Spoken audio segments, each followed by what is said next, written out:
Se existe vida, então existe também doença. O conflito saúde e enfermidade sempre existiu, para toda espécie de ser vivo. Na pré-história, o homem parecia agir instintivamente, como os animais, no tratamento de suas enfermidades. Assim, é comum encontrar pinturas rupestres de homens das cavernas lambendo suas feridas ou bebendo muita água e ficando nas proximidades de fogueiras quando se tinham febre. A inflamação tem uma história antiga e rica, intimamente relacionada com a história das guerras, feridas e infecções. Trata-se de um mecanismo de defesa natural do organismo a qualquer agressão eventualmente sofrida. Sua intensidade mostra-se diretamente proporcional ao tamanho do trauma sofrido. Marcos Luengo, 2012.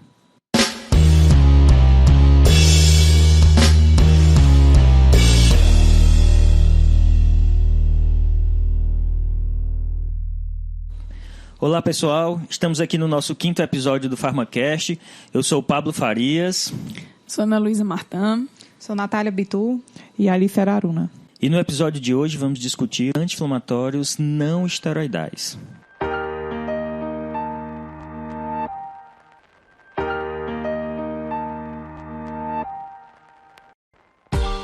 Para falarmos de anti-inflamatórios, vamos voltar um pouquinho no passado.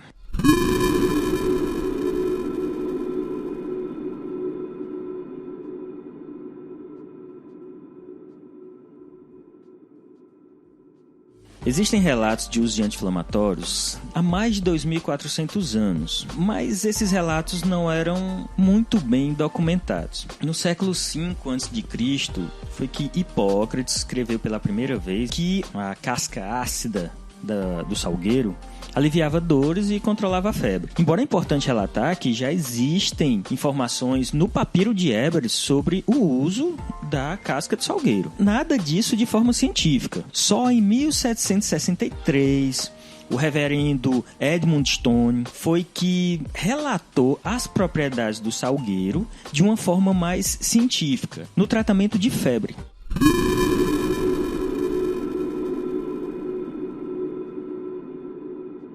Vamos avançando. Lá no ano de 1828, foi que o químico Johann Buchner isolou o ativo da casca do salgueiro. Mas é importante entender que ele isolou, mas a estrutura química não estava ainda definida. E ele conseguiu isolar uma quantidade muito pequena. Mas no ano seguinte, em 1829, um farmacêutico chamado Henri Leroux, gostaria da pronúncia, conseguiu isolar uma quantidade bem maior, que aí era possível realizar mais estudos com esse material. 10 anos depois do primeiro isolamento, foi que um químico italiano chamado Raffaele Piria foi que conseguiu descobrir a estrutura química do ácido salicílico. Aí agora a gente tinha alguma coisa para trabalhar de uma forma mais sistemática. Então, o tempo passou. Em 1853, um químico francês chamado, presta atenção na pronúncia de novo, Charles Frédéric Gerard,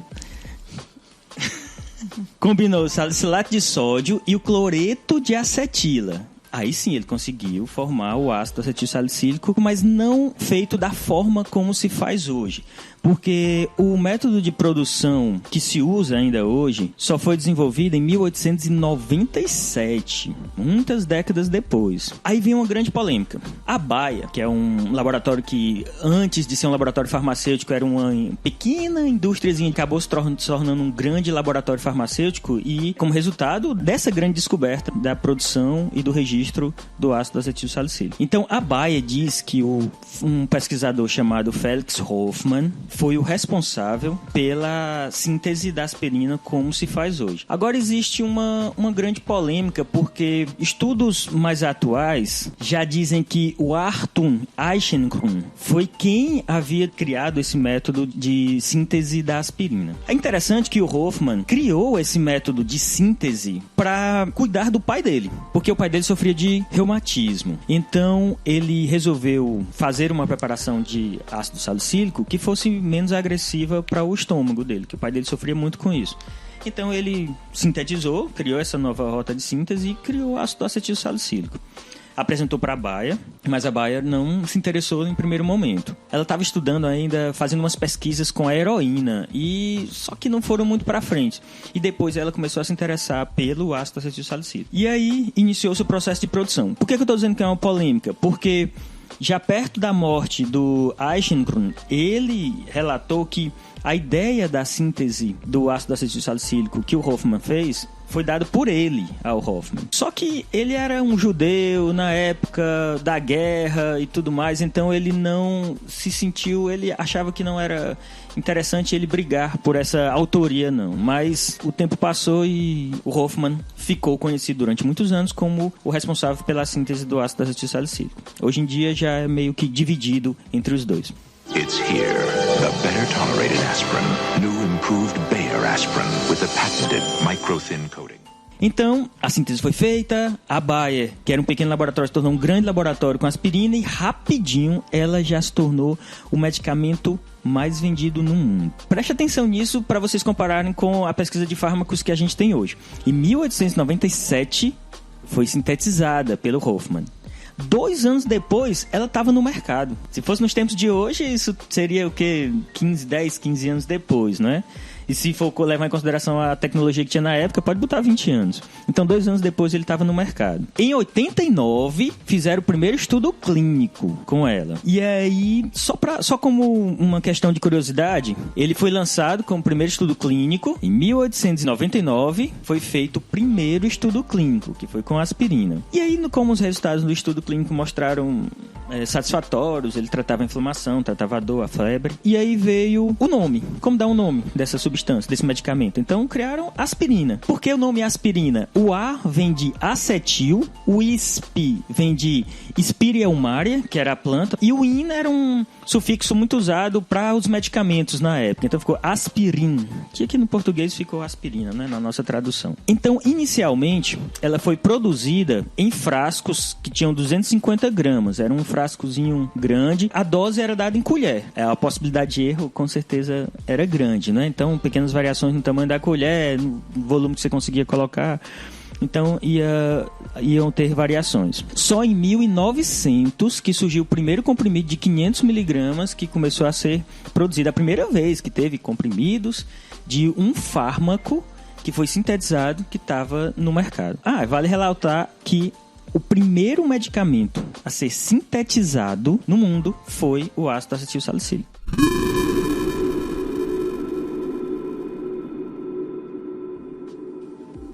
Em 1904, ele já era um grande sucesso de vendas. Em 1929, já haviam relatos de venda de mais de 100 toneladas de comprimidos de aspirina.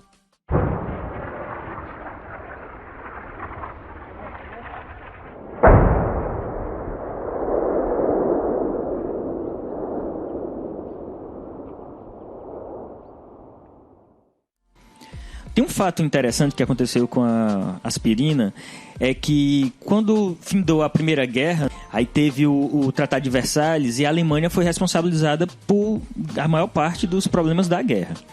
E aí ela foi multada e teve que pagar um valor absurdo. Inclusive, só como um detalhe, a última parcela dessa multa foi paga no ano de 2010, 70 milhões de euros. A Alemanha pagou como última parcela. Nesse pacote de dívida, o que entrou? Entrou a marca aspirina. Então, a Bayer perdeu a marca aspirina, principalmente fora da Alemanha, como resultado dessas indenizações. E aí, nos Estados Unidos, foi produzido por vários outros laboratórios. A Bayer foi se desenvolvendo, foi comprando o laboratório, foi ficando cada vez maior, até que em 94 ela conseguiu fazer a compra do laboratório que detinha a marca aspirina lá nos Estados Unidos, e então essa marca volta para ela, e a partir de 1994 ela consegue comercializar de novo, e aí vários outros desenvolvimentos foram realizados e várias inovações também foram implantadas no medicamento, e continua no mercado, e é embora ele seja muito barato, mas ainda é um dos medicamentos mais vendidos no mundo. Eu li que nos Estados Unidos eles consomem em torno de 10 a 20 mil toneladas por ano. It's here, the better tolerated aspirin, new improved Bayer aspirin with the patented micro-thin coating. Mas como que a gente vai falar de anti-inflamatórios sem falar sobre inflamação? Peraí, o que é inflamação? Inflamação, a palavra inflamação vem do latim, né? Inflammatio, em que significa até a fogo, que é um dos sinais da inflamação. Na verdade, quando você tem uma lesão celular que está associada a um processo inflamatório, o nosso sistema imunológico libera várias substâncias que vão fazer com que as nossas células, que tem lá na membrana plasmática, tem os fosfolipídios, esses fosfolipídios vão ser alvo de enzimas chamadas de fosfolipase A2. Essa fosfolipase A2, que está lá dentro das células, vão quebrar esses fosfolipídios presentes na membrana e produzir um ácido chamado ácido araquidônico. E a partir desse ácido araquidônico, por ação de duas enzimas, vai ser alvo de duas enzimas, as enzimas COX e a enzima LOX. A enzima COX, as enzimas, porque existem várias isoformas, vão metabolizar, quebrar o ácido araquidônico em prostaglandinas e a enzima LOX vai quebrar o ácido araquidônico em leucotrieno. E é interessante porque as pessoas acham que inflamação é algo muito ruim, né? Então, tem isso na cabeça das pessoas, mas a gente deve imaginar a inflamação como uma resposta fisiológica do meu organismo contra alguma coisa que está errado, que pode ser uma bactéria, que pode ser um trauma, que pode ser um corpo estranho. Então, na verdade, a inflamação é uma tentativa do nosso organismo de tentar exterminar algo que está errado no nosso organismo. Claro que isso vai gerar sinais e sintomas que são desagradáveis para o paciente. Essa COX, o que é a COX mesmo? A enzima COX são enzimas chamadas de ciclooxigenases. Hoje já existem muito bem descritas a COX-1, a COX-2 e a COX-3 está sendo ainda alvo de vários estudos. Todas essas enzimas, elas têm a capacidade de metabolizar o ácido araquidônico em prostaglandinas. E essas prostaglandinas têm diversas ações biológicas no nosso organismo. Aí, aproveitando essa questão que está falando das ciclooxigenases, o nome é bastante sugestivo. A gente pode verificar que a partir do ácido araquidônico, que era, no caso, uma molécula alifática com algumas insaturações alternadas, agora vai formar um prostanoide, diferentes prostanoides, na verdade, ciclooxigenados. Então, a ciclooxigenase, ela vai formar um ciclo oxigenado no que antes era uma molécula alifática. Que era então, um ácido graxo. Exatamente. Então, por isso, desse nome e esta mudança estrutural que vai acontecer nos produtos dessa reação. Então, as ciclooxigenases vão pegar o lipídio, que vem do fosfolipídio, que todas as células têm, né? Todas as células são formadas de fosfolipídio, que é a membrana celular. De lá, vão ciclooxigenar, vão incluir um ciclopentano, né? Ciclopentano oxigenado. E aí, de acordo com a posição da oxigenação, se tem hidroxila, se não tem, ela recebe uma letra específica. Se a letra E, I, D, tudo isso, essas letrinhas, na verdade, denominam o tipo de ciclo e das substituições que tem lá. Bom, é interessante a gente falar das prostaglandinas, porque só como curiosidade, elas foram conhecidas na década de 50. As pesquisas delas começaram na década de 50, com o Sune Bäckström. Na década de 60 e 70, tivemos outro pesquisador também sueco, Bengt Samuelsson. Eles foram importantes para as descobertas iniciais e conhecer pela primeira vez as prostaglandinas. Aí, John Vane, pesquisador do Reino Unido, foi que descobriu que o ácido acetil salicílico tinha suas propriedades no controle da febre, interferindo na atividade dessas prostaglandinas. E aí eles três foram agraciados com o Prêmio Nobel em 1982. O Prêmio Nobel de Fisiologia e Medicina. É só pra gente voltar um pouquinho, né? Em 1935 foi a primeira vez que a prostaglandina foi isolada. Ela foi isolada do sêmen, mas acreditava-se que ela era secretada pela próstata. Então o nome prostaglandina vem de próstata, e como era secretada pela próstata, o termo glândula foi adicionado aí à nomenclatura e ficou o nome prostaglandina. Posteriormente viu-se que não era a próstata que secretava prostaglandinas e, na verdade, ela é encontrada nos líquidos seminais, na vesícula seminal. E, ao mesmo tempo, tanto grupos estavam avaliando as atividades mediadoras, sinalizadas pelas prostaglandinas, e outros avaliando o efeito da inibição da produção dessas prostaglandinas. Então, como o Pablo estava falando, teve vários pesquisadores que estavam vendo o mecanismo da ação do ácido acetil salicílico por meio da inibição das COX e, consequentemente, a não produção das prostaglandinas. E na mesma época, nessa década de 60, haviam outros pesquisadores avaliando os efeitos fisiológicos diversos das prostaglandinas e utilizaram novamente da origem natural dessas moléculas, por exemplo, foi avaliado que grande quantidade de prostaglandinas eram produzidas por corais do Mar do Caribe, onde algumas espécies de corais do gênero Plexaura produzia grande quantidade de prostaglandinas A2.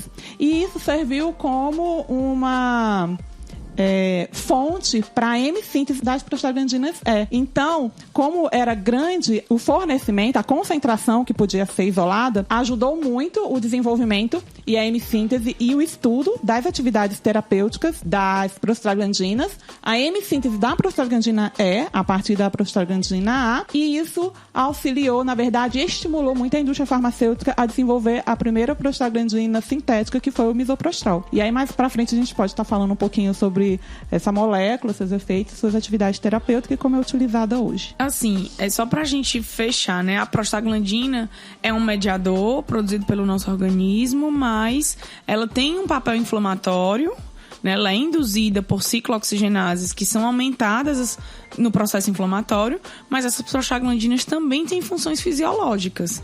Então é bom a gente dividir isso, porque quando se busca, já que ele é o principal, que a prostaglandina é o principal mediador da inflamação, a maioria dos anti-inflamatórios visam bloquear a formação dessas prostaglandinas ou bloquear seu efeito. Mas no momento em que eu bloqueio prostaglandinas que são inflamatórias, que geram os clássicos sintomas da inflamação, que é a dor, o calor, o rubor e o edema, a febre, a gente também acaba bloqueando às vezes prostaglandinas que são fisiológicas. E aí essas prostaglandinas com papel fisiológico, ao serem bloqueadas, acabam que aqueles medicamentos acabam gerando efeitos adversos, efeitos indesejáveis.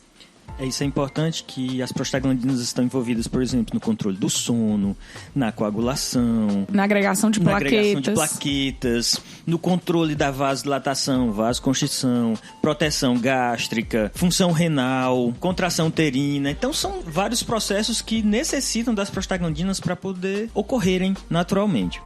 It's here, the better-tolerated aspirin, new improved Bayer aspirin with the patented micro-thin coating. Mas vamos lá, só uma pergunta. Vocês estão falando que a inflamação é uma defesa. Então por que a gente usa um anti-inflamatório? Como foi falado, a inflamação ela gera sinais. E aí existem os 5 sinais cardeais da inflamação. 5 sinais que geralmente a inflamação gera. A dor, o calor, rubor, edema e a perda da função já no estágio mais de inflamação crônica. Então isso é muito desagradável para o paciente, né? Já pensou você ficar um tecido inflamado, né? Então vai ficar doendo, vai ficar vermelho, vai ficar quente. Então é necessário controlar esses sintomas, né? E o controle desses sintomas é feito com o uso de anti-inflamatório. É bom lembrar que não existem apenas os AINES, os anti-inflamatórios não esteroidais. Se existem os não esteroidais é porque existem também os anti-inflamatórios esteroidais, que são os glicocorticoides. Então hoje, basicamente, as duas opções para o tratamento dos sintomas da inflamação são os AINES e os anti-inflamatórios esteroidais, que são os glicocorticoides. Que ambos vão agir nessa mesma cascata que foi falada pela Natália no começo, né? Da degradação lá da liberação do ácido araquidônico pelos fosfolipídios e a ação da ciclooxigenase. Em uma posição diferente. Deixa eu só para simplificar, para dar um aspecto um pouquinho mais didático aqui na história. Todas as nossas células são lipoproteicas. Então, de acordo com a necessidade e do órgão que ela faz parte, se ela for estimulada, ela vai produzir a prostaglandina que ela tem a habilidade de produzir. Como assim ela tem a habilidade de produzir? Porque, na verdade, todos vêm do mesmo ácido araquidônico e a mesma fosfolipase, que vai degradar o fosfolipídio de membrana, formando ácido araquidônico. De acordo com a especialidade daquela célula, ela vai produzir as prostaglandinas que são necessárias para ela. Como, por exemplo, as plaquetas vão produzir prostaglandinas para agregação. E aí vai. Cada tecido produz de acordo com sua especificidade. Então vamos pensar assim. A membrana tem um fosfolipídio, a fosfolipase vai degradar esse fosfolipídio formando o ácido araquidônico. E o ácido araquidônico é meio como uma matéria-prima, é um barro. Você pode produzir ele um vaso, se for necessário, um prato ou uma xícara, de acordo com a sua necessidade. E é isso que o corpo da gente faz. Bem, isso que eu estou falando para vocês pode explicar um pouco por que determinadas células produzem as prostaglandinas que são necessárias para diversos processos dele. Mas vamos imaginar que essa célula precisa diferenciar a produção de prostaglandinas específicas para um processo de defesa e para um processo fisiológico. Como é que ela vai fazer isso? A mesma célula vai diferenciar o tipo de prostaglandina que ela vai fazer. Eu preciso causar inflamação para me defender ou eu preciso realizar um processo fisiológico? Na verdade, foi falado no início que existem 3 isoformas, né, descritas de COX. A COX-1 e a COX-2 e a COX-3. O que vai diferenciar entre a prostaglandina boa, fisiológica, que desempenha um papel nefroprotetor, gastroprotetor, na coagulação sanguínea, para uma prostaglandina capaz de induzir um processo inflamatório, é justamente o tipo de COX que está produzindo ela. Então, existem, vamos diferenciar a COX-1 da COX-2, que são as enzimas que têm mais informação na literatura. A COX-1, ela é fisiológica, ela é homeostática, ou seja, ela está fisiologicamente presente no estômago, nos rins, nas plaquetas. E aí, lá nesses locais, ocorre a produção de prostaglandinas que vão desempenhar papel fisiológico, né? No caso do estômago, de gastroproteção, no caso dos rins, de manutenção do fluxo sanguíneo renal, no caso da plaqueta, produção de tromboxana 2, que vai fazer a agregação plaquetária. E isso quem faz tudo é a COX-1. Então, a COX-1 é aquela COX fisiológica, aquela COX que vai produzir prostaglandinas boazinhas para o nosso organismo. Já a COX-2, ela vai produzir as mesmas prostaglandinas, só que em quantidade maior.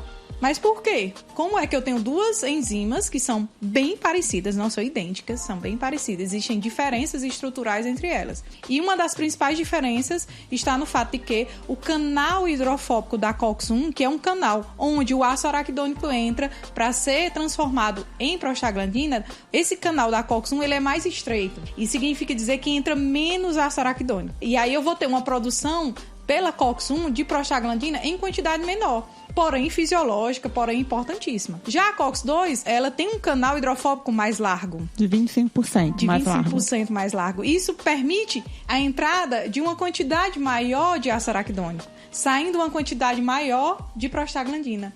E aí, essa quantidade maior de prostaglandina vai ser capaz de induzir a vasodilatação, o aumento da permeabilidade vascular, né, e gerar os sinais e sintomas da inflamação. Associado a essa maior quantidade pela estrutura do canal, a gente tem uma maior expressão da enzima também. Então, a gente tem uma maior expressão celular de COX-2 quando você tem um estímulo inflamatório, um estímulo patológico, uma lesão de tecido.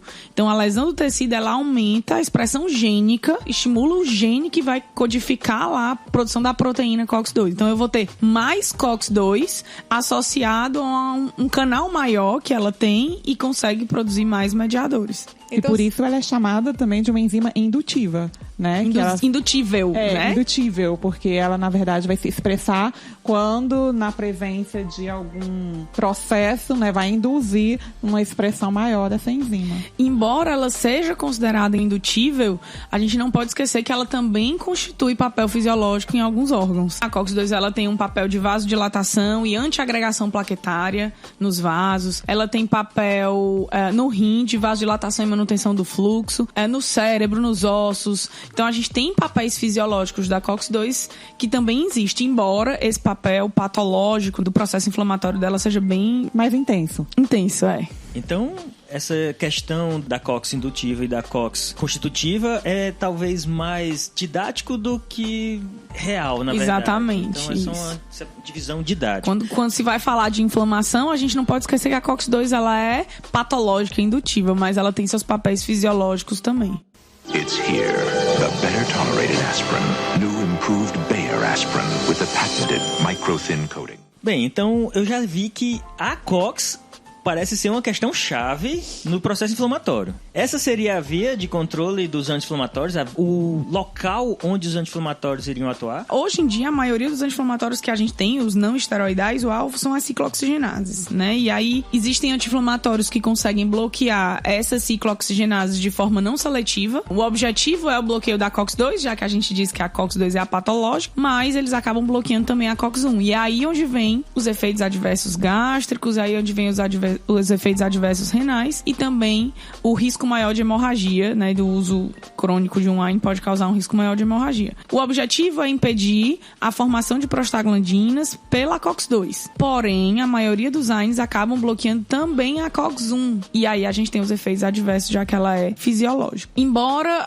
os anti-inflamatórios bloqueiam a ciclooxigenase fisiológica, o surgimento dos efeitos adversos está muito associado ao tempo de utilização do medicamento. Então, você bloquear essa COX fisiológica por 2-3 dias, ela não vai causar uma diminuição da proteção gástrica tão intensa a ponto de você ter uma úlcera. Ela não vai causar uma não agregação plaquetária a ponto de você ter uma hemorragia, porque 2-3 dias é uma mudança da homeostase muito pequena. O problema desses efeitos adversos são para os pacientes que têm inflamações crônicas, como artrite reumatoide, que precisam fazer uso do anti-inflamatório por muito tempo. E a utilização desses medicamentos por 20 dias, 1 mês, 2 meses, vai interferir na homeostase a ponto de provocar um processo patológico por essa interferência. Antigamente, nos pacientes que faziam uso de anti-inflamatórios de forma crônica e que um dos grandes efeitos adversos e um dos mais incômodos é a não proteção gástrica, o surgimento de gastrite, dores estomacais e úlcera, existia uma alternativa que a Alice falou lá no começo,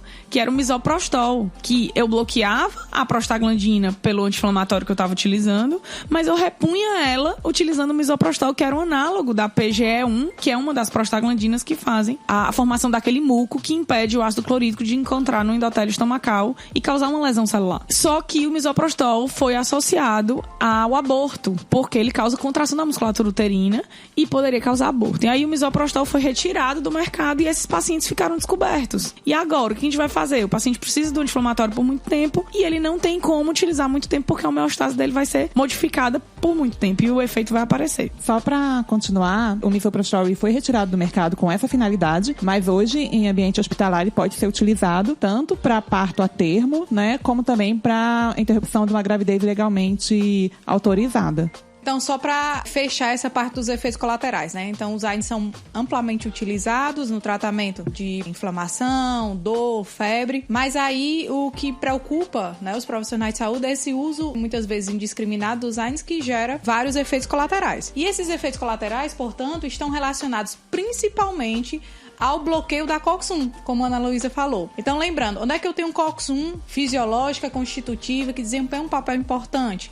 No estômago, né? No estômago, a COX-1 produz prostaglandinas gastroprotetoras. Então, quando eu uso AINES, os AINES, a maioria são não seletivos, bloqueiam A1 e A2. Então, eu vou bloquear essa COX-1 do estômago, eu vou diminuir a prostaglandina gastroprotetora e, automaticamente, eu vou aumentar a produção do ácido e reduzir os fatores protetores. E isso faz com que o paciente possa vir desenvolver lesões gástricas. Por falar em lesão gástrica, nos Estados Unidos, a mortalidade por lesão gástrica induzida por AINE é a 3ª causa de morte. Isso corrobora com aqueles milhões, sei lá quantos mil toneladas aí, que a Ana falou no início, né? É muito consumido e aí a lesão gástrica tem uma importância muito grande. Né? Além da lesão gástrica, outro efeito colateral muito comum com os AINES é a alteração na coagulação sanguínea, porque vamos lembrar que tem COX-1 também nas plaquetas, em que nas plaquetas a COX-1 produz tromboxano A2 que faz a agregação plaquetária, atuando no processo de coagulação. Então, o uso de AINES bloqueia a COX-1, com isso diminui o tromboxano e aumenta o risco de hemorragias.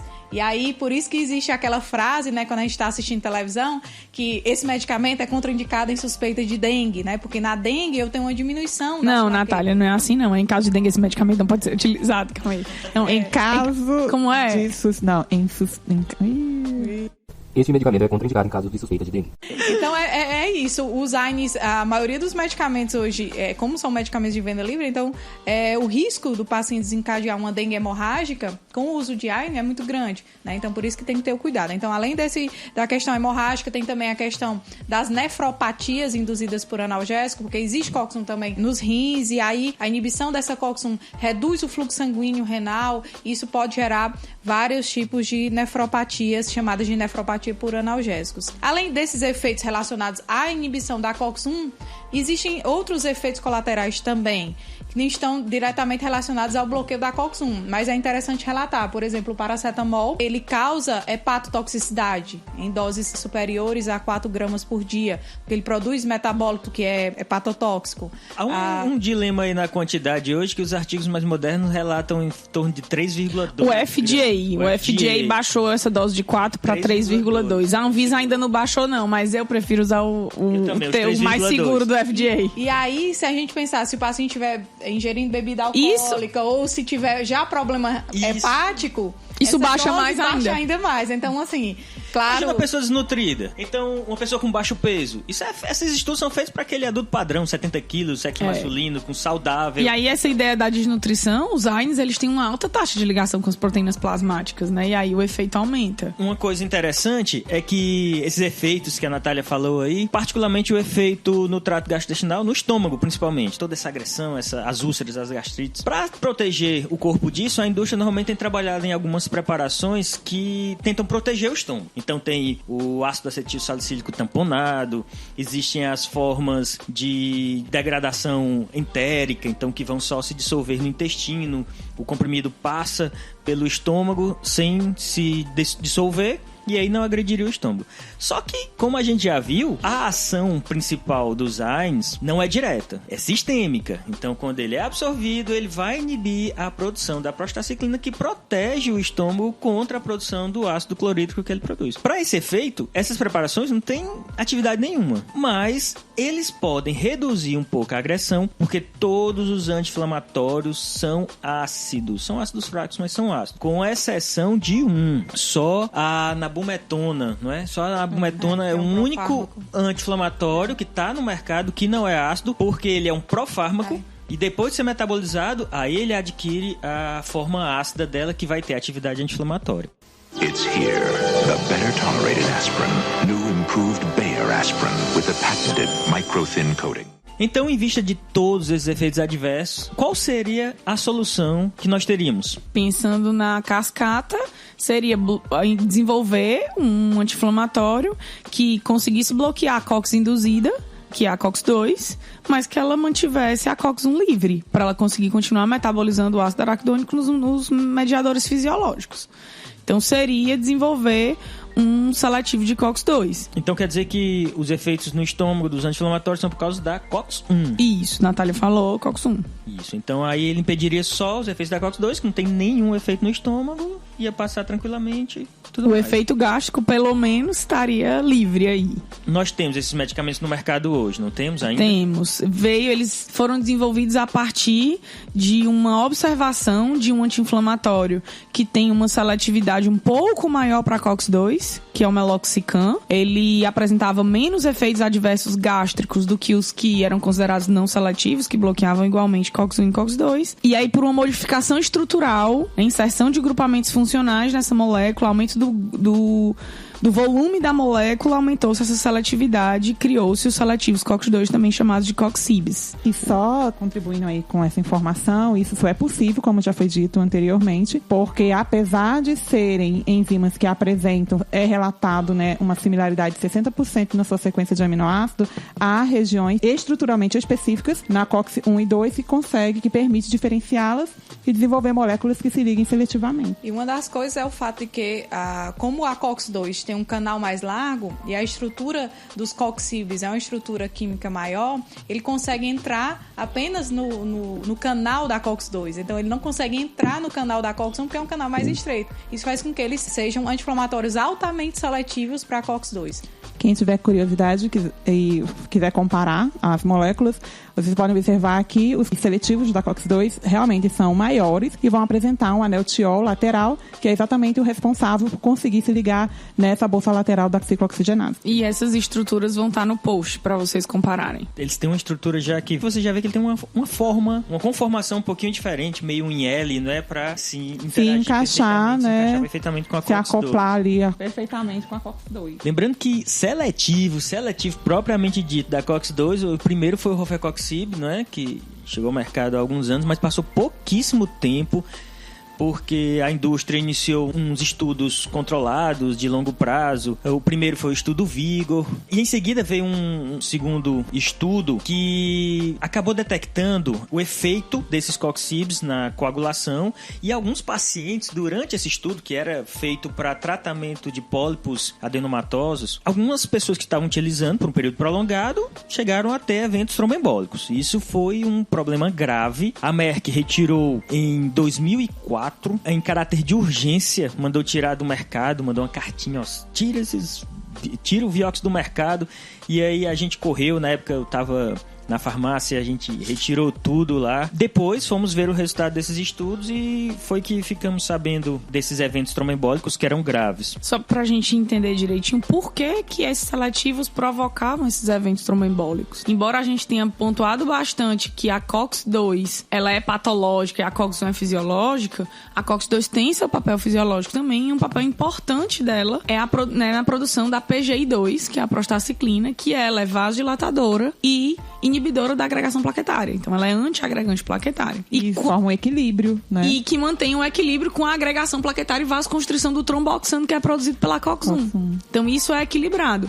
Quando eu bloqueio as duas COX, eu impeço a agregação de um, mas eu aumento a agregação pelo outro lado. E isso mantém um equilíbrio. Quando eu bloqueio só a COX-2, com o Rofecoxib ou os outros COX-Ibs que surgiram, eu bloqueio essa antiagregação plaquetária e aumento o processo de agregação e vasoconstrição, mas como a COX-1 está livre, a vasoconstrição e a agregação plaquetária do tromboxano também continua presente. E a soma desses dois processos agregantes e vasoconstritores podem provocar esses eventos tromboembólicos, que, se eu não me engano, esse risco é de 9 a 10 vezes maior em quem usa cronicamente os seletivos de COX-2. Mas aí eu vi alguns trabalhos que começaram a fazer uma associação, né? Foi meio que contrário à ideia inicial, tem sim. Mas aí eles começaram a fazer uma associação de um inibidor seletivo associado a um ácido acetil salicílico para evitar que bloqueia a COX-1. Exatamente, começaram a fazer meio que para reparar esse problema. E essa associação que a Alice está falando, ela só é possível com o AS porque em baixas doses o AS ele consegue bloquear seletivamente só a COX-1. De 50 a 320 miligramas, o AS bloqueia só a COX-1. Quando ele é utilizado acima de 320, em torno de 500 miligramas, que é a dose padrão que a gente tem no mercado, ele tem ação anti-inflamatória. Ele consegue bloquear então, as nesse duas caso, COX. ele não vai competir pelo sítio ativo da COX-2, se ele estiver sendo associado a um seletivo da COX-2 em pequena quantidade, no caso, né? Exatamente. Ele só vai ter a ação de fazer o processo de antiagregação, que é justamente o objetivo do equilíbrio novamente. Legal, ele vai inibir a produção de tromboxano e não tem agregação plaquetária. E assim, a gente pode pensar, mas se eu associar um bloqueador de COX-1, eu vou voltar a ter o efeito gástrico de novo. Mas o AS em doses baixas, ele tem pouca ação no distúrbio da homeostase gástrica. Tem, a longo prazo tem. Existe lesão gástrica pelo uso de AS em baixas doses, mas é menor do que em altas doses. Só lembrando que além dos efeitos, né, cardiovasculares, dos COX-IBs, né, os eventos tromboembolíticos, existe COX-2 constitutiva também nos rins, né? Então eles também, além dos efeitos tromboembolíticos, ele também gera nefropatias. Em relação aos seletivos da COX, é importante lembrar que os efeitos adversos deles eram previsíveis, principalmente esses na coagulação, como a Ana Luísa já até mencionou isso. Por conta desse conhecimento, os outros seletivos da COX, que são chamados COX-IBs, foram retirados do mercado. Então nós temos hoje o Etoricoxib, o Celecoxib, nas farmácias é possível encontrar. Inclusive a dose mais alta do Etoricoxib foi retirada. Ele tinha a dose de 60, 90 e 120, só permanece no mercado 60 e 90. E o Paracoxib existe na condição de fármaco de uso hospitalar, ele é injetável, tanto que ele não seja usado por um período prolongado.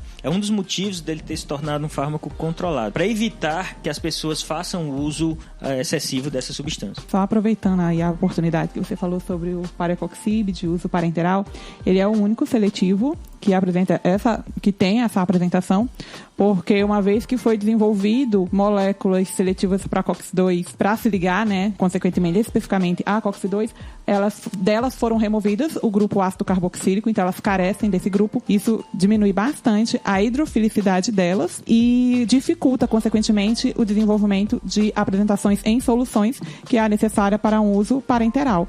Portanto, a única que ainda apresenta uma hidrossolubilidade que permite o desenvolvimento de uma apresentação para uso parenteral é o Paracoxib, e todos os demais vocês vão observar que são utilizados para administração via oral.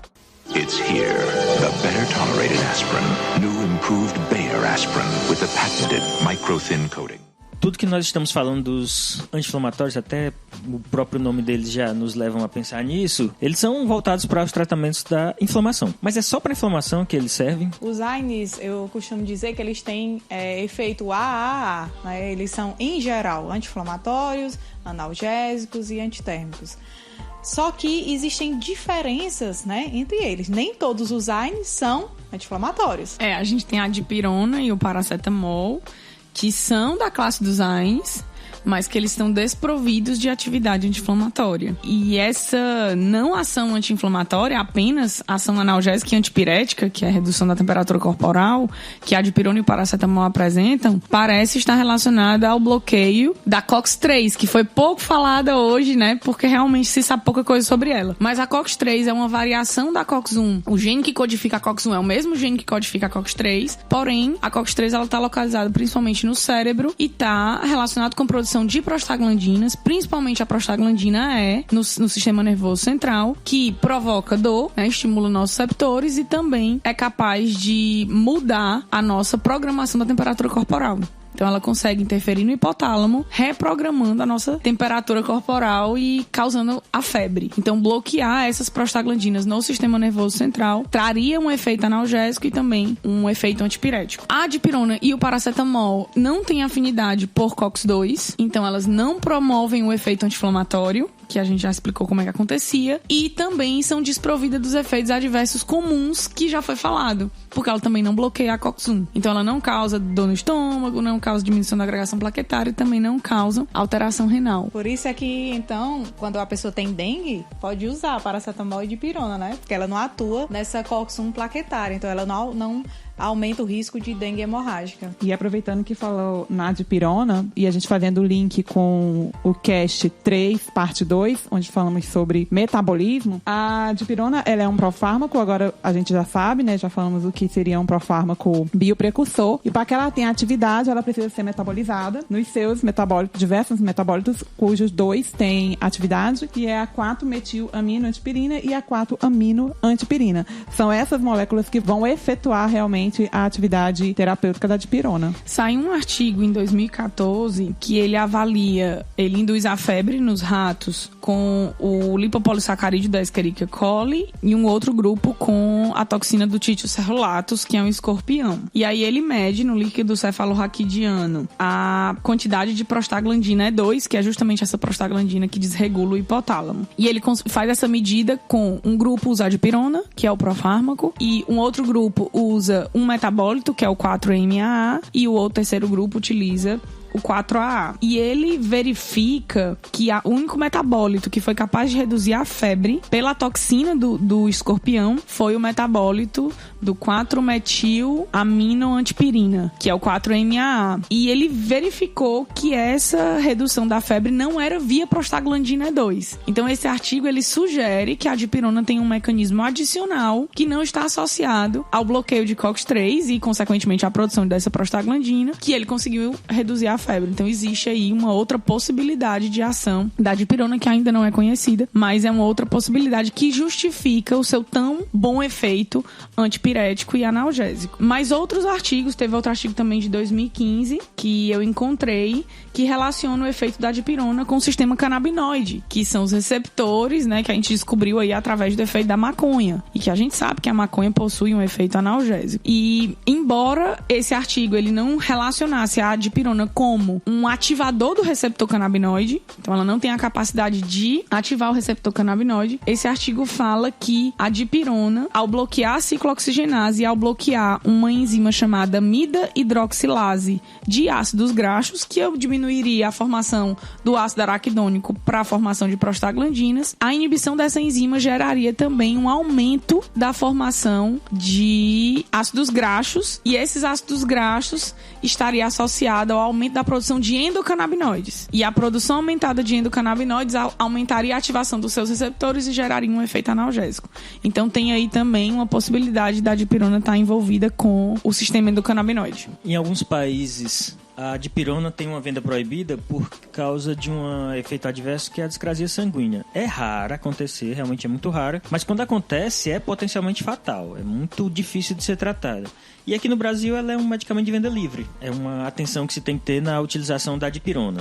Ainda é raro, não é uma coisa para todo mundo ficar assustado, mas a dipirona, mas o problema é que quando acontece é extremamente grave. E a utilização da dipirona em pacientes com histórico de doenças hematológicas, né, tem que ser feito com muito cuidado. Então, mas aí poderia alguém esclarecer o que é uma discrasia? São alterações como leucopenia, granulocitose e a diminuição da produção de algumas células sanguíneas. A gente está falando muito sobre dor e febre. Isso ainda até inflamação. Mas que outros usos os anti-inflamatórios têm? Os anti-inflamatórios, no caso o AS, como já foi falado, em doses baixas, né, principalmente na dose de 100 mg, ele tem sido hoje muito utilizado não para o tratamento de dor, febre e inflamação, mas sim para a prevenção de doenças tromboembolíticas, como prevenção de AVC, AVC isquêmico, né, infarto agudo do miocárdio, já que ele reduz a agregação plaquetária. Então, popularmente, todo mundo sabe que ele afina o sangue. E essa propriedade dele de reduzir a coagulação sanguínea tem sido extremamente utilizada, né, pelos médicos como uma forma de prevenir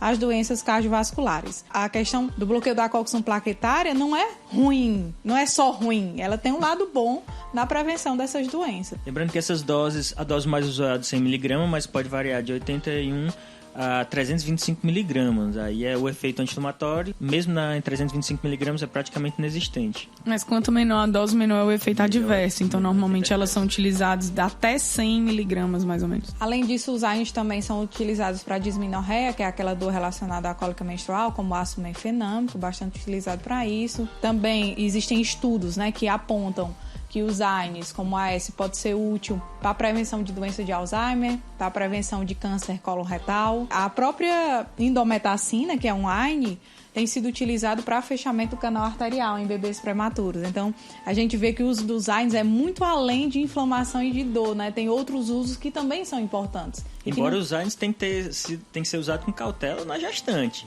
E essa questão também do uso para prevenir tem que ser, né, cuidadoso, né? Para ninguém estar usando para prevenir nada, não. Porque tem que ter todo um acompanhamento médico, acompanhamento de um profissional, porque aí vai que a pessoa tá ouvindo e fala assim, então se evita Alzheimer, vou tomar. Então se evita câncer, vou tomar. Não é essa. Essa ideia de prevenção, tomar AINE para prevenção, lembre dos outros problemas. Exatamente. E isso aí está em fase de estudos. São estudos em animais, não tem esse estudo em segurança em seres humanos ainda, então assim... A gente nem sabe se tem impacto na clínica. Na clínica, em seres humanos. É coisa que está sendo feita com animais ainda.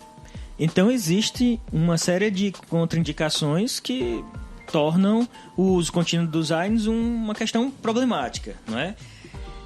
Que outras contraindicações teriam? Então tem outras condições que eu tenho certeza que um anti-inflamatório não deve ser usado mesmo em pequenas doses. Alguns pacientes que o uso de AINES é contraindicado, né? No caso, principalmente o AS, pacientes hemofílicos, pacientes com dengue ou com doenças hemorrágicas, devem evitar AINES, principalmente o AS. Também pacientes portadores de doenças hepáticas, né? Evitar principalmente o paracetamol, que E eu acho que a nimesulida também, vale a pena falar da hepatotoxicidade da nimesulida, né? Que hoje em dia... também é contraindicado. Doentes renais, isso aí não pode pacientes com problemas renais. E pacientes hipertensos. Que inclusive tem até um mito em cima do diclofenaco de sódio. Os hipertensos acreditam que por ter essa molécula de sódio aí, esse átomo de sódio, não pode ser utilizado o diclofenaco de sódio e pode utilizar o diclofenaco de potássio, porque eles associam a hipertensão ao sódio. Quando na verdade, né, a gente vai observar aí que existe uma diferença farmacocinética e não necessariamente em relação ao sódio ou ao potássio. Na verdade, os anti-inflamatórios em si, pelo seu mecanismo de bloquear a COX-1 e alterar a função renal, eles podem aumentar a pressão, independente se é o diclofenaco sódico, potássio, se é o ibuprofeno, se é qualquer um anti-inflamatório, né? E a vasoconstrição já vai existir, independente... E a retenção de sódio pelo processo renal, da não vasodilatação, vai existir. Mas o diclofenaco sódico não aumenta mais a pressão do que o diclofenaco potássico, do que o resinato, não aumenta, porque a quantidade de sódio que tem ali é muito pequena e não é suficiente para aumentar a pressão arterial. Se a gente pensar que um paciente hipertenso, ele tem uma redução do consumo de sal, mas ele não inibe completamente o consumo de sal dele. O bolo que ele come tem sal. Ele tem uma redução do consumo de sal, ele não precisa tirar totalmente o sódio do seu consumo. E a quantidade de sódio que tem no diclofenaco não é suficiente. Já que vocês falaram dos diferentes tipos de diclofenaco, o diclofenaco está presente nas 3 formas. No resinato, no sódico e no potássico. A diferença deles é apenas farmacocinética, em duração de ação e início de ação. Um inicia mais rápido, demora mais rápido, sai mais rápido do corpo, o outro demora mais para começar o efeito, demora também mais para sair do organismo, então a diferença é só farmacocinética, porque a potência anti-inflamatória está no diclofenaco, que é comum aos 3. Um tem a apresentação tópica, o outro é a apresentação líquida, então isso também influencia no sal que foi escolhido para a preparação do diclofenaco. O diclofenaco de etilamônio só é creme e gel. O diclofenaco sódico, potássico, a gente já tem de uso sistêmico. It's here. the better tolerated aspirin, new improved Bayer aspirin with the patented micro-thin coating. E o paciente asmático? Há informações de que ele não pode tomar. Como é isso? É interessante porque os AINES, né, em geral, são contraindicados em pacientes asmáticos.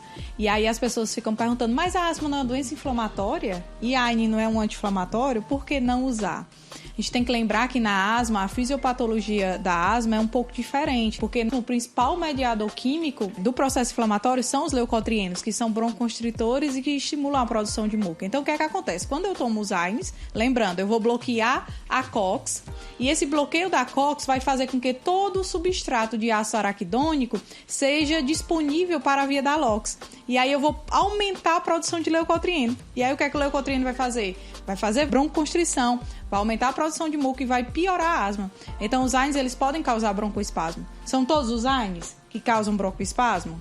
Vamos lembrar, a Ana Luísa falou que dipirona e paracetamol tem uma ação mais a nível de COX-3, né? No sistema nervoso central. Então, eles não causam esse efeito de broncoespasmo como o AS causa, né? Então, eles já são mais seguros para serem utilizados em pacientes asmáticos. E tem também o cetoprofeno, que é um AINE que bloqueia a ciclooxigenase, mas ele também tem evidências que ele bloqueia a lipoxigenase, que é a produtora do leucotrieno. Então, ele reduziria a inflamação sem aumentar a concentração dos leucotrienos. Então, poderia também ser usado em paciente com asma. Mas aí, na asma, o que se usa mais são os anti-inflamatórios esteroidais. Isso. Né? Porque aí eles já vão agir bloqueando, inibindo, né? A produção de todos os eicosanoides, tanto prostaglandina como leucotrieno. E o AS parece ser pior ainda quando utilizado por um paciente asmático. Pior ainda do que outros anti-inflamatórios. Por quê? Os AINES, em geral, eles fazem o bloqueio reversível das enzimas ciclooxigenase. E o AS é o único que é irreversível. E o fato dele ser irreversível, o que é que vai acontecer? Ele vai bloquear de forma mais duradoura a enzima COX e com isso a quantidade de leucotrieno produzido vai ser muito maior do que os demais AINES que bloqueiam reversivelmente. E essa ligação irreversível se dá pela força de ligação, né? Vai acontecer que o ácido acetilsalicílico ele vai acetilar covalentemente a enzima ciclooxigenase.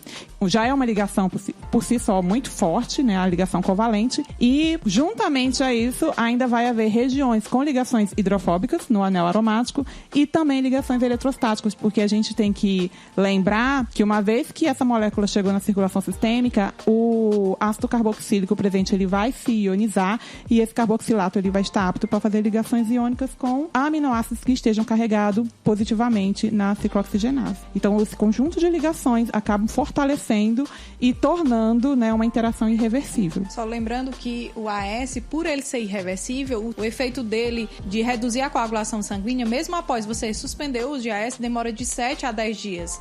Tanto é que se a pessoa vai fazer uma cirurgia ou fazer uma extração dentária, ela tem que parar no mínimo uma semana antes de fazer esse procedimento. Embora hoje isso esteja meio controverso, as cirurgias de grande porte tem que se tirar porque realmente o risco hemorrágico é maior. Mas em cirurgias, por exemplo, extração dentária, um procedimento mais simples, hoje em dia os artigos mostram que deve-se fazer o procedimento com a utilização, porque é mais sério eu tirar e provocar um evento tromboembólico do que eu manter e o risco de hemorragia, se for um procedimento simples, ele acontecer. Então, outras medidas hemostáticas serem utilizadas, né, a fim de você não retirar o uso do medicamento que o paciente usa de forma contínua. E por que é uma semana, não é 3 dias, 2 dias, 1 dia? É uma semana porque a gente tem um processo de renovação plaquetária a cada 7 dias. Quando uma cirurgia de grande porte, onde é necessário tirar o antiagregante plaquetário antes, essa retirada ela tem que ser feita no mínimo 7 dias antes, para que aquelas plaquetas que uma vez bloqueadas, elas não vão se agregar mais. Então a gente tem um processo de renovação de plaquetas para que essas novas plaquetas possam se agregar. Lembrando que a plaqueta não tem núcleo, então não tem como ela produzir novas COX-1, né? Então tem o organismo produzir novas plaquetas, e aí demora justamente esse tempo de uma semana. It's here, the better tolerated aspirin, new improved Bayer aspirin with the patented micro-thin coating. Durante muito tempo, eu lembro que a gente utilizava o AS quando era criança. Tinha gente criança que até gostava daquele saborzinho diferente dele e era uma Quem desgraça. nunca comeu, né? Eu comia muito. Eu sou uma sobrevivente. Não é certo. Nós somos sobreviventes. Eu sou uma sobrevivente Nós real, escapamos, a né, gente do AS. escapou. Era doce, rosa, né? Atrativo. E adstringente na boca quando a gente mordia. E ainda era barato. E ainda é. E qual é a polêmica em questão dessa utilização por crianças do AS? O AS, na verdade, os anti-inflamatórios em crianças com doenças virais, ele pode provocar uma síndrome chamada síndrome de Rey, que é mais comum com o AS. Então, até hoje em dia, a gente não escuta mais a história do AS infantil. O AS hoje não é mais usado em dor e febre em criança como era usado antigamente, como eu usei bastante. Mas essa contraindicação ela se dá por causa do risco dessa síndrome. Embora ela seja uma síndrome rara, ela é uma síndrome onde ela gera efeitos irreversíveis. A síndrome de Rey é caracterizada por encefalopatia hepática. Então, há uma insuficiência hepática aguda e metabólitos que deveriam ser, né, transformados pelo fígado, eles acabam, normalmente derivados de amônio, acabam indo para o cérebro e causando encefalopatia. Então, o dano cerebral era irreversível e isso foi associado muito ao ácido acetilsalicílico. E aí hoje a gente não tem mais a utilização do AS infantil. Principalmente associado a algumas doenças virais. Isso, era a tríade, né? Era criança, doença viral e o ácido acetilsalicílico, que era o que a gente usava para febre ou para dor quando era criança. Né? E aí vai um alerta aos pais, mães, não guardem medicamentos em lugares baixos, onde as crianças possam pegar, porque o AS foi fruto, assim, das crianças escondidas pegarem mesmo e comerem. Eu fui uma que fiz isso e desenvolvi púrpura trombocitopênica aos 8 anos de idade. Minhas plaquetas chegaram a 11 mil e eu tive que usar aí corticoide um tempo, mas foi tudo o efeito adverso do AS. Então é uma coisa que a gente precisa ter cuidado, né, quando guarda os medicamentos para que as crianças não tenham acesso. Só para deixar claro, não é... tomei um corticoidezinho. Não, 11 mil é quase se foi. 11 mil eu lembro que eu fiquei uma semana sem escovar os dentes, porque escovar o dente poderia causar hemorragia. Nossa. E eu não podia me bater na cama, minha mãe me assistia dormindo, porque se eu me batesse na cama eu poderia ter hemorragia, porque eu bati o joelho na cama. Então, pelo uso excessivo do AS, eu comi uma cartelinha. Refeição, né? Foi uma refeição, fez uma refeição. É verdade. Então, nós vimos que esse universo dos anti-inflamatórios é algo bem amplo, né? Eles têm atividade em diversos sistemas, rins, sistema ósseo, na inflamação em si propriamente dita, agregação plaquetária, sistema nervoso central, na reprodução, no trato gastrointestinal. Então, é bem diverso. O uso dele, obviamente, quando se faz, é para tratar uma condição desagradável, que normalmente está relacionada aos processos inflamatórios. Mas a gente não pode desassociar das condições fisiológicas, que eles também chegam a prejudicar, e daí vem as principais contraindicações na utilização em determinados tipos de pacientes. Então aí é que tá. Os diferentes tipos de anti-inflamatórios serão escolhidos de acordo com os diferentes tipos de doenças, de problemas de saúde do paciente. E também pelas próprias características de cada substância. Se eu quero tratar mais apenas uma condição febril, eu vou usar aqueles medicamentos que são antipiréticos para tratamento específico da febre. Se é para dor e para inflamação em si, aí eu opto por aqueles anti-inflamatórios que vão ter essa ação mais evidente. E aí vai. Então, a escolha do anti-inflamatório se dá não só pela condição da doença em si, mas pelo estado geral do paciente. Há contraindicações específicas. Nem todo mundo que tem uma inflamação pode usar todo tipo de anti-inflamatório. Imagina um paciente com uma úlcera que precisa tratar uma inflamação. Só falando em relação à úlcera, essa hoje é a indicação dos coxibes pela Anvisa, né? Porque a Anvisa, através dos estudos, ela viu que a eficácia de um coxib e um não seletivo, ela é a mesma. Então, que situação, já que ela é a mesma, que situação eu utilizaria um coxib? É pro paciente que tem risco de sangramento gastrointestinal. E tem que se ter a certeza absoluta que esse paciente não tem problema no sistema cardiovascular, por causa do risco cardíaco e renal, exato. Então, hoje essa é a indicação para os coxibs, segundo a Anvisa. It's here, the better tolerated aspirin, new improved Bayer aspirin with the patented micro-thin coating. Bem, encerramos aqui então nosso episódio sobre anti-inflamatórios não esteroidais, os AINES. Espero que vocês tenham gostado. Aguardamos as informações de vocês, as opiniões. Entrem no post e comentem o episódio. E esperamos vocês no episódio número 6. E se vocês estão gostando, indica para um amigo, indica para um colega o nosso podcast. E assinem o episódio. Não é só ouvir. Assinem no agregador de vocês. Porque vocês recebem atualizações. Cada episódio que a gente lançar, vocês vão receber a atualização de que ele foi postado. E aqui a gente se despede. Um abraço e até a próxima. Valeu, galerinha. Tchau, pessoal. Tchau, tchau. Até a próxima.